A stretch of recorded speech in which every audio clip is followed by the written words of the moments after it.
I remember hearing a prominent skeptic who said he used to ask himself the question, what would an atheist do? Kind of in deliberate mockery of the "What would Jesus do" slogan. Well, he finally stopped asking his question because he found no reliable answers. Eliminating the sacred kind of changes the story of our lives, I think. In times of greater faith, people saw themselves as individual creations of a loving God who, regardless of how it may look at any given moment, has final control over a world destined for restoration.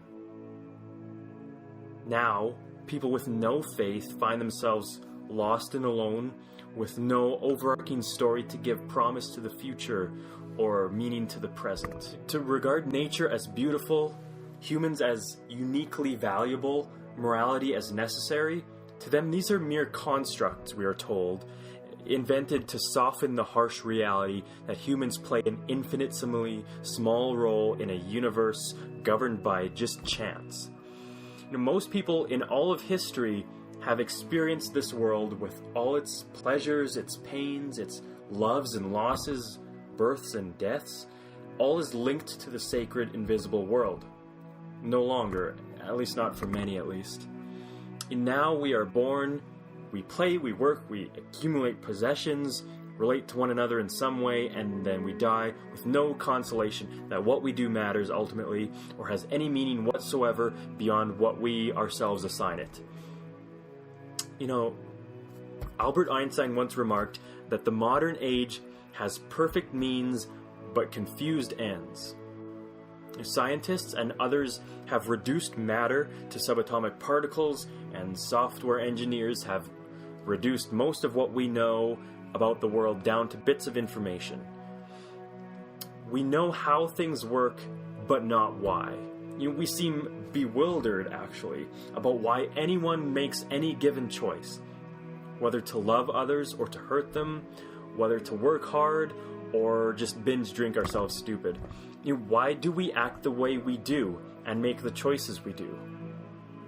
The new science, evolutionary psychology, has arisen to assert that we simply act out the script of our DNA, that we have a selfish gene to explain behavior, that I do what I do always to perpetuate my genetic material and my gene pool.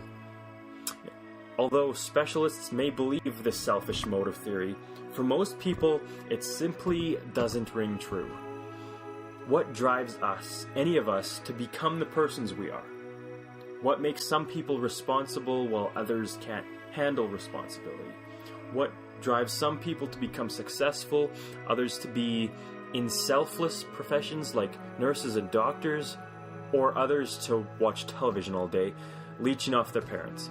No single explanation of purpose or motive tells the full story. We often feel outraged over stories we see and hear on the news.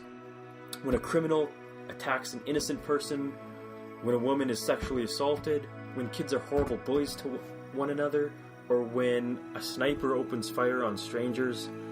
Why? What grounds do we feel outrage if we truly believe that morality is just self-determined or scripted in our genes? And if morality is not self-determined, then who determines it? How do we decide? A number of years back, there was this widely publicized case where an attorney successfully defended two university students against the capital offense they were charged for of murdering a boy just for the experience of it. The attorney argued, he said this, "Is there any blame attached because somebody took Nietzsche's philosophy seriously and fashioned his life on it?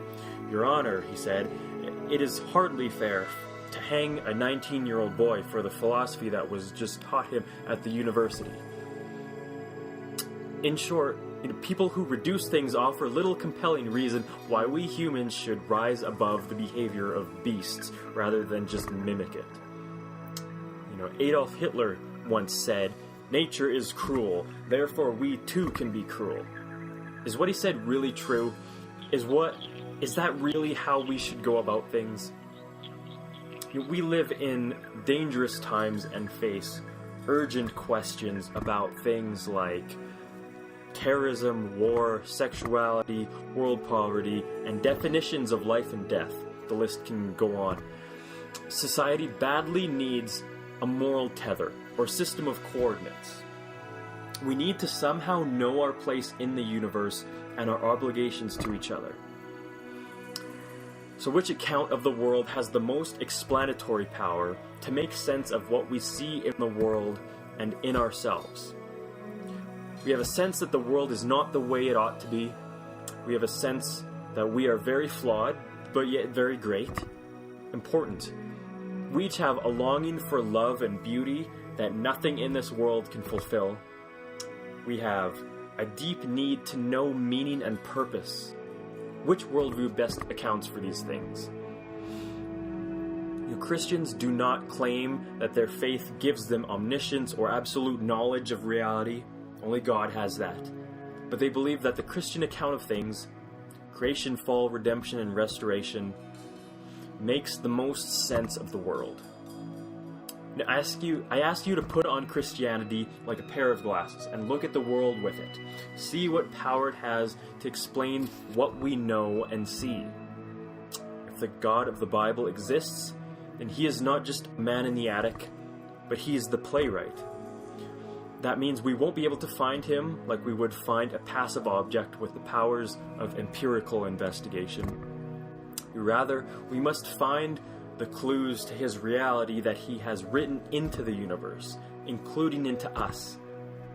That is why, if God exists, we would expect to find that he appeals to our rational faculties.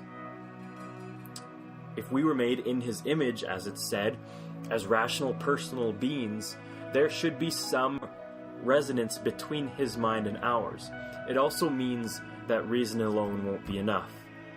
The playwright can only be known through personal revelation. That is why we have to take a look at what the Bible says about God and the human condition. In the Christian view, however, the ultimate evidence for the existence of God is Jesus Christ himself. The ultimate question then, if there is a God, we, the characters in his play, have to hope that he puts some information about himself in the play in order for us to be able to know anything about him. How else could we know anything about him? But Christians believe he did more than just give us information. He wrote himself into the play as the main character in history when Jesus was born and rose from the dead. He is the one with whom we have to do.